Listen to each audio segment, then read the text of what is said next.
the Friendship Case, Italy's secret UFO contacts photographs of alien and UFO cabin, according to claims. One of the most undeterred, underrated, and least discussed UFO contact cases that occurred in the past century is a friendship case, quote unquote. The story of this case included many incidents and hundreds of witnesses that made it true. From 1956 until 1990, the Italians had been dealing with mass UFO sightings and contacts with extraterrestrials called friends, with a capital F. It's noted that Italy was the hub of extraterrestrial activity, with over 12,000 UFO cases that were reported in the 20th century.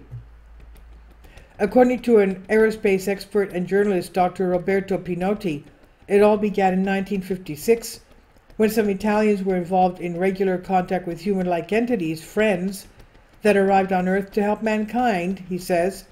These beings supposedly had their bases along the coast of the Adriatic Sea in the Italian peninsula. So the Adriatic Sea is between Italy and Greece.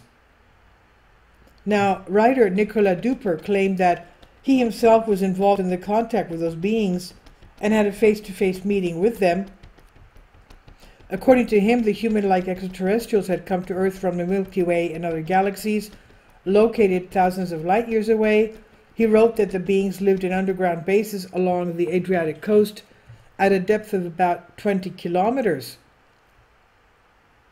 Author Stefano Breccia mentioned in his book Mass Contacts about the incident where 3 young boys met with the beings near Ascoli Piceno when they were heading to Rocca Pia. Breccia wrote that one of the beings was 8 feet tall. In his book 50 Years of Amicizia, he shared a clear photograph of one of the tall men that was 10 feet tall and claimed he was one of the friends. As Breccia was an electrical engineer, he had a great interest in alien technology. In his study of ufology, he learned many things about UFOs, and in his book, he revealed that the flying saucers are not always in primary means of transport, but rather functions as a temporary laboratory and base. Besides, after the mission completed, the flying saucers were often disassembled, and robots would build another one for 2 hours. He shared much technical information about the UFOs, from their navigation system to metals used to build them. Unfortunately, the tragic death of Breccia in 2012 shocked the whole UFO community. Dr. Pinotti, who wrote several books on UFOs, spent more than 40 years in UFO research. His house in Florence is stuffed with alien memorabilia and newspaper clippings that has blurry UFO images, and he also is the founder of Italy's National UFO Center, Centro Ufologico Nazionale.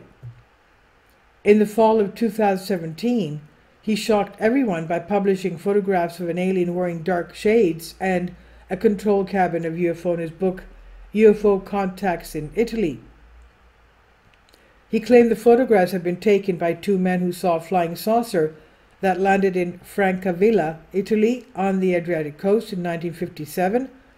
In his book, he described that the UFO was 24 meters wide and the control cabin was 10 meters.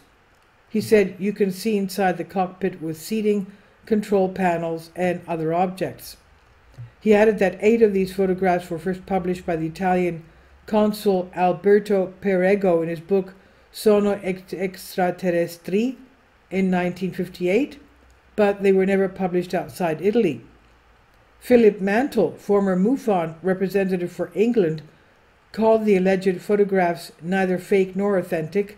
At the same time, he recalled the credibility of Dr. Pinotti, who was formerly an officer of the NATO Italian Army 3 Missile Brigade. He even called Dr. Pinotti's UFO organization one of the world's oldest and most authoritative private UFO study organizations. Did you know that in 1954, during a football match in Florence, multiple UFOs flew over the stadium, catching the attention of 10,000 people? It was the first time in the history of Italy when in broad daylight so many people witnessed the event at the same time, including Italian footballer Adrico Magnini. Magnini said, "I remember everything. It was something that looked like an egg that was moving slowly, slowly, slowly. Everyone was looking up, and also there was some glitter coming down from the sky, like silver glitter. We were astonished. We had never seen anything like this before. We were absolutely shocked, he said. Dr. Pinotti took a deep interest in the material of what Manini described as silver glitter. He mentioned that a 10-year-old boy from Florence had seen this strange substance falling on the roofs of the houses like snow for an hour. On analysis, it was found out that the mysterious substance, quote, contained the elements boron, silicon, calcium, and magnesium, and that it was not radioactive, end quote. So it's confirmed that Italy had UFO sightings even before the Friendship case. And this is on Hows and Whys by Vicky Verma. Please leave your comments, and thank you for your support. Please support my Patreon account. The daily posts are 5 videos daily, and they are totally different from what I have on my YouTube channel. Thank you so much for your support, and that you find all my content so interesting. You'll find the Patreon account details in the description box below.